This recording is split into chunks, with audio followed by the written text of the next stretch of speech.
حضرت موسی علیہ السلام یو ځل په لاره تېرېده، یو سړی لګیا دی رب العالمین ته زاري کوي، یو جاړي وته چې موسی علیہ السلام پې ورغی، هغه سړي ته وایي ولې؟ وایي د خدای د قهر نه یېرېږم ځکه جاړه. ته څوک یې؟ وایي زه موسی یم د بني اسرائیل. ورته غاړه وت لاسونه یې وله ښکل کړل، ځکه د دې پیغمبر د هغه هم دونه امتو زمونږ د نبي علیه السلام د امت غوندې خو نو کم، خو لکه د نورو پیغمبرانو نه امت زیات. وی حضرت د الله پیغمبر چرته دی؟ وی تور ته ځم د الله ملاقات لا. یا زما یو سوال خو الله ته وکړه. وایه څه سوال دی؟ الله ته ده ووایه چې ما خدای وبخي، دا جړېدونکې بنده ورته وایي. موسی علیه السلام تا به خدای بخي، ځکه څونه الله ته عبادت کې سجدې لګي او خدای ته جاړ. چې حضرت موسی علیه السلام څنګه تور ته لاړ او هغه الله سره خپل مناجات او ملاقات وکړه، د دې سړي درخواست یې ور مخکې کړه. الله په لاره روانم او زما یو امتي دی او لګیاو ډېر یې درته جړل او ډېر فریاد یې کو او عبادت کې لګیاو. نو ما دې تپوس وکړه چې د عبادت ولې کې؟ وی د خدای نه یېرېږم، الله ستا د یېرې نه. او بیا یو درخواست زما په ژبه تا ته کوي، زم سفارش کوم چې ته وبخه. وی الله په جلال کې راغی چې دغه سړی بلکل نه بخلی کېږي، نه بخم. ته د سفارش به نه کې، د یو ګناه کړی دی چې په هغې خبر دی او زه پې خبر یم. ګوره الله دونه پرده پوخ دی چې موسی علیه السلام هم پې پوه نه کړي چې دا څه ګناه وه، څوک نه خبر. داسې ګناه کړې ده چې په دې یو زه پوه یم او یو پې دغه سړی پوه دی، خو بلکل یې نه بخم. ورته وایه چې ستا بخشش نشته، عبادت کې کوه که نه کې مه کوه. موسی علیه السلام باندې خو جلال وکړو چې د الله جلال په چا راشي هغې ته څوک ټینګېدی نه شي. واپس راغی. چې واپس راغی نو اتفاقا دا سړی بیا میلو شو. وی زما درخواست الله ته مخکې که او ستا درخواست مې مخکې که، څه چلو شو؟ وی خفه کېږه مه، خو ستا بخشش نشته، الله خو تا ته ډېر سخت غصه دی. څه ګناه دې کړې ده؟ دا هغه ګناه کړې ده چې الله وی بلکل یې نه بخم. دا دې څه ګناه کړې ده؟ سړی ورته وایي وی الله درته زما ګناه نه خوله. وی نه. نو چې الله په ما پرده واچوله نو زه ولې خپله پرده اوچته کړم؟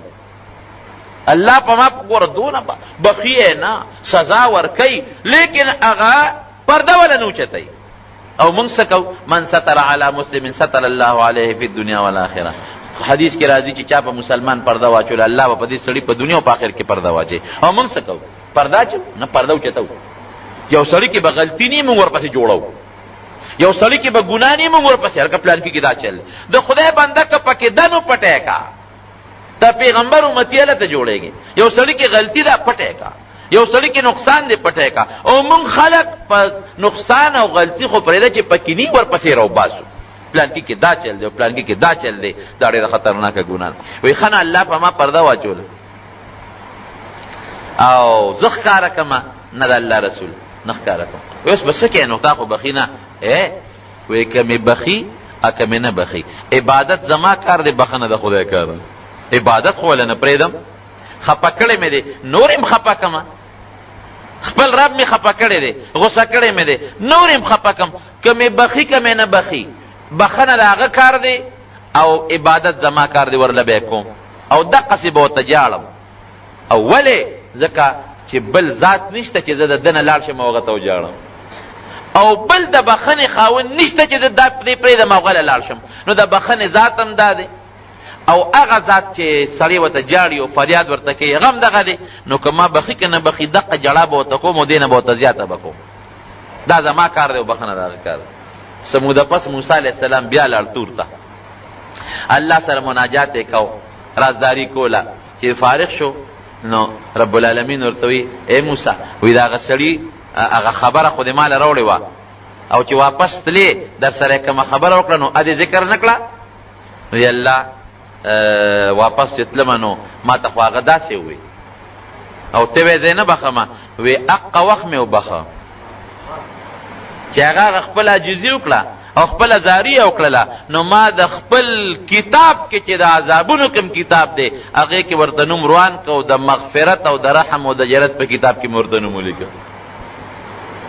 قسم په خدای که د خدای نه زیات رحم په بل چا کې وي.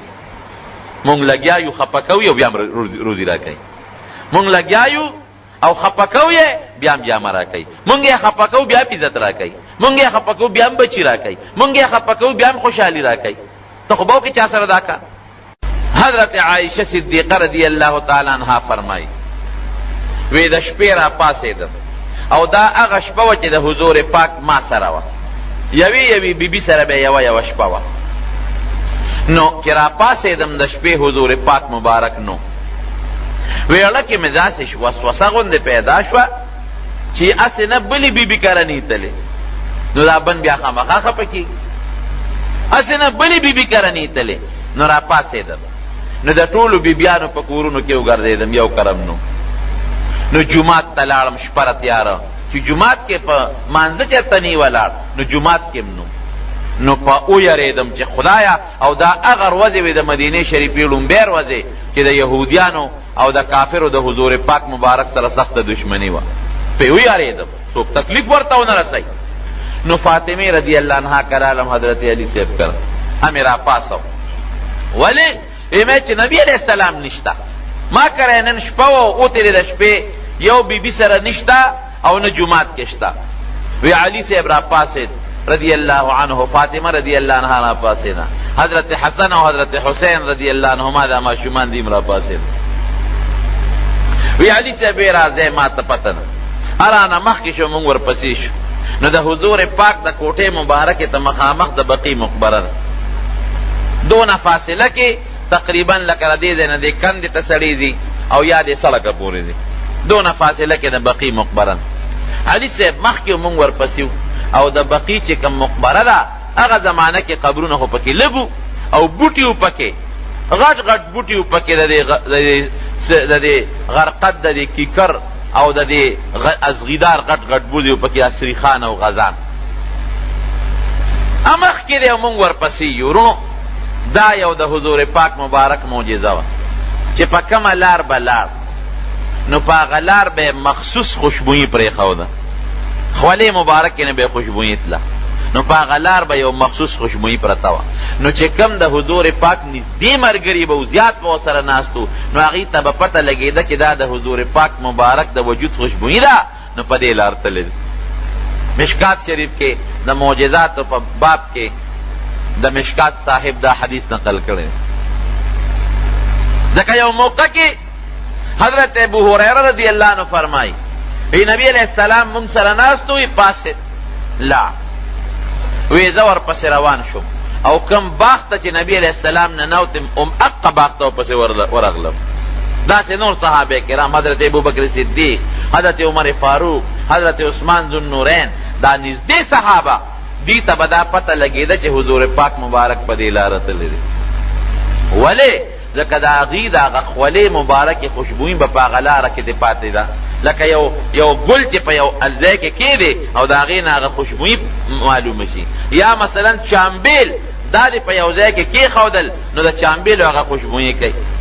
دغه رنګې د حضور پاک مبارک خپله خشته خوږه خوشبویي وه، نو صحابه به پې پوهېدل. نو علي رضی الله عنه په هغه خوشبویۍ پسې روان شو، مونږ ورپسې یو، د بقي مقبرې ته ورغلو. حضرت عائشہ صدیقه رضی الله عنها فرمایي وی مقبره کې مراڼه ولیده تیاره شپه کې، او په هغه رڼا کې د دواړو جهانو مبارک سردار په سجده پروت دی او جاړي، او په سجده کې یو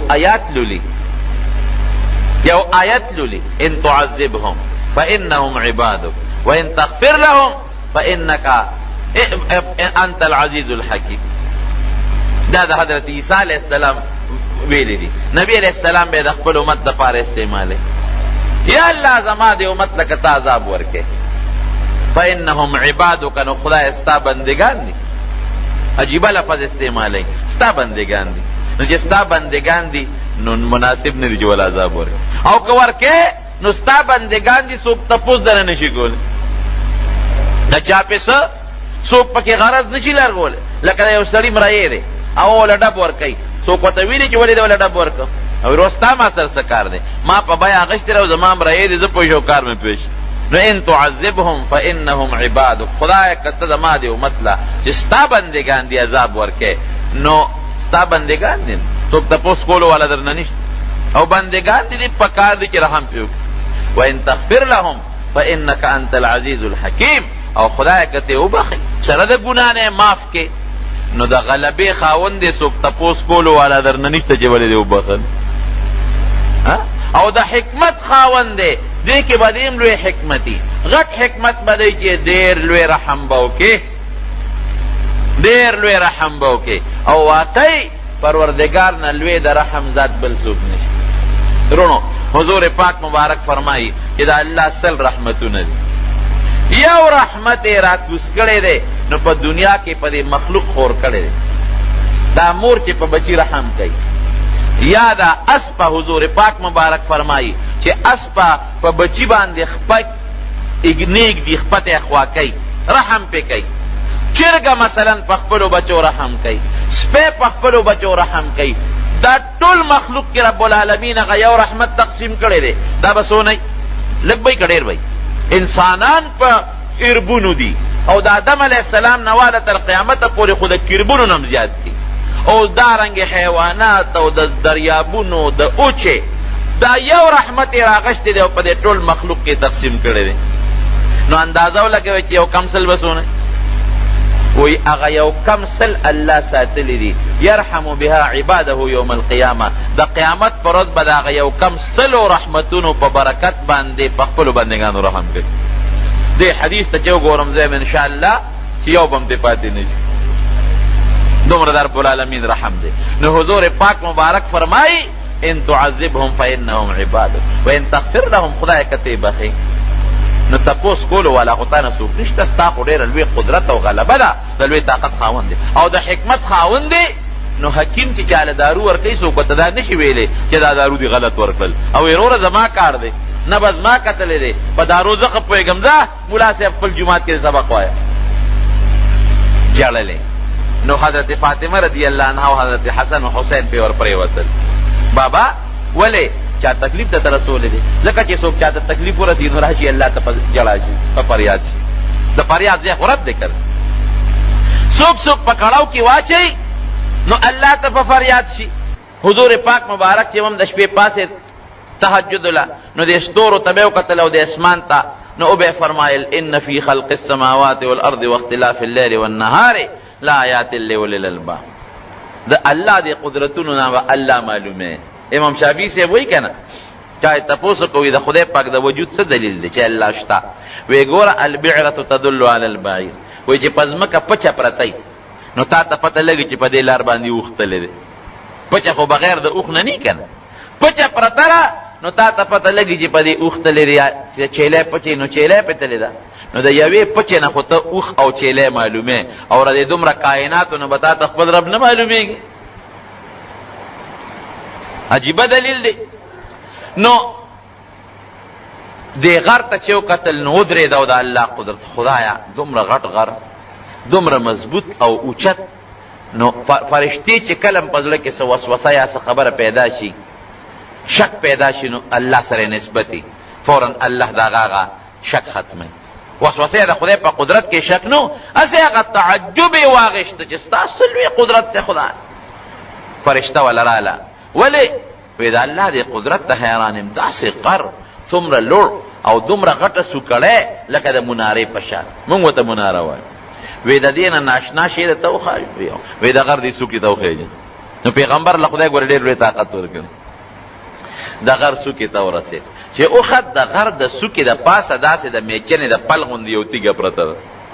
خدایا دا دې څنګه راغشتې ده او په دا څوکه د پاسه دې ښودې ده، لکه سړی چې په دې ګوته د پاسه پرچ یا مثلا یو پلیټ الاوړي کی. خدای دا ستا دونه لوی قدرت دا څنګه راغشتې شوې ده او په دا څوکه پرته ده؟ فرشته ورته وایي دې نه ناشنا شی راته وښایو؟ وی او وی لکه خوښ د هغه غر میدان ته یې کړه، زلزله راله په دې غر باندې. چې زلزله راله نو هغه کومه تیږه چې د غر په سر الاوړې وې ځان د پرته واتې پرېوته. چې پرېوته وی ورشه اوس هغه غر ته لږ سر ورتاکه. چې ورغی عیسی علیه السلام او غر ته سر ورتاکه، انسان پکې ولاړ دی، په هغه څوکه کې په هغه غار دی پکې د برنه، او په هغې کې یو سړی ولاړ دی. حیران شو، فرشته وله راله او که دا لا څوک دی؟ او دې سړي ته په هغه غر کې خشته ښکلې رڼا ده، په هغه غار کې مزېدار، او ورته کوزه پرته ده د اوبو خشته ډکه، او د انګورو غونچک هم ورته پروت دی، او دا سړی په منځه ولاړ دی، منځ کوي.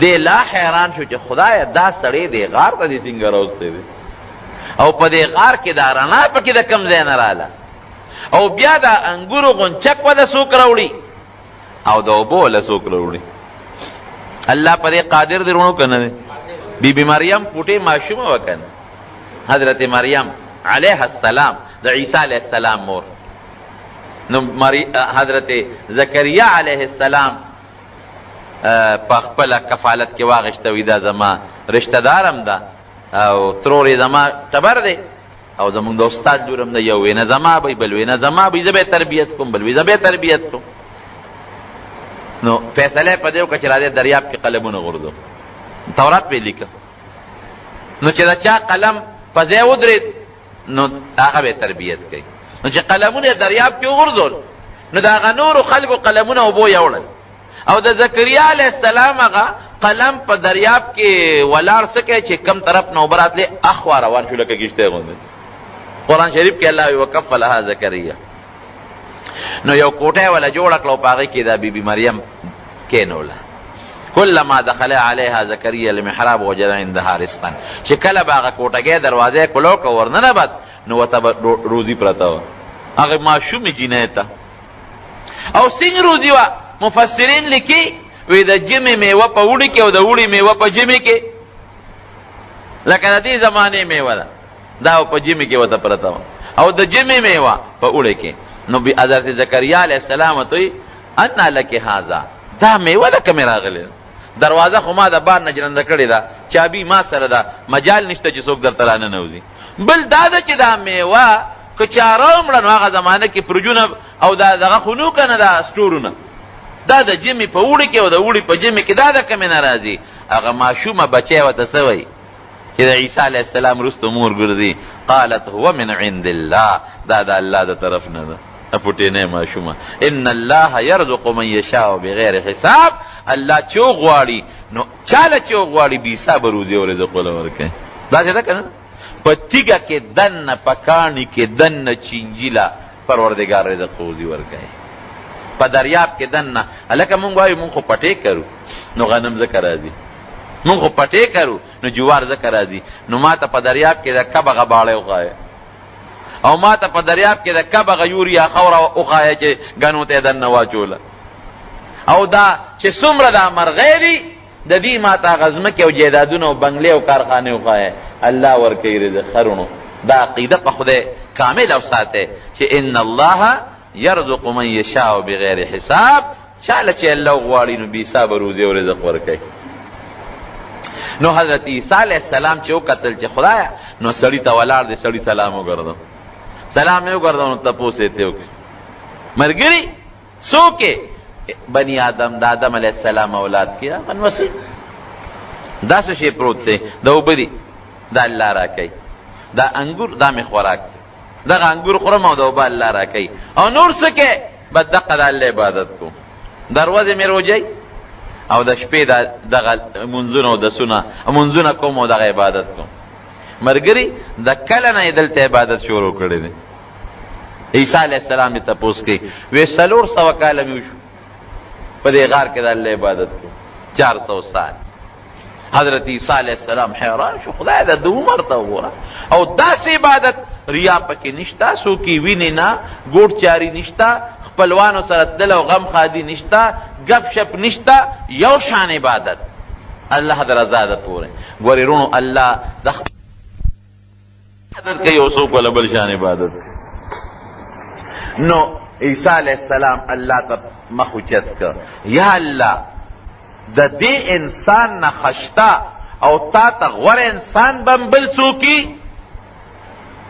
داسې عبادت وی او یو کس شته د ده نه ما ته په عبادت کې زیات نږدې دی څوک دی الله راته وښایه چې ورپسې لاړ شمه نه هغه به وروستو راځي د نبي آخر الزمان د آخر زمانې د پیغمبر امتی چې د شعبان په 15 شپه زما عبادت وکړي د دې انسان د دې 400 کالو د عبادت نه زیات اجر او ثواب به ورکړم دا د الله رحم دی که نه دی په خدای یقین کوه زه کله حیران شم چې خدای ستاسو نه رحم دی مونږ د نه څه واغېشته یعنی که یو سړی ووایي چې السلام علیکم ثواب وشو او زبردست ثواب وشو لږم نه بې شمېره نیکۍ دي او که بل ورته ووایي چې وعلیکم السلام د هغه هم ثواب وشو که دی ووایي چې السلام علیکم او وی وعلیکم السلام ورحمت الله ډبل ثواب وشو که دی وی السلام علیکم ورحمت الله زیات کی ډبل ثواب وشو که هغه وی چې وعلیکم السلام ورحمت الله وبرکاته د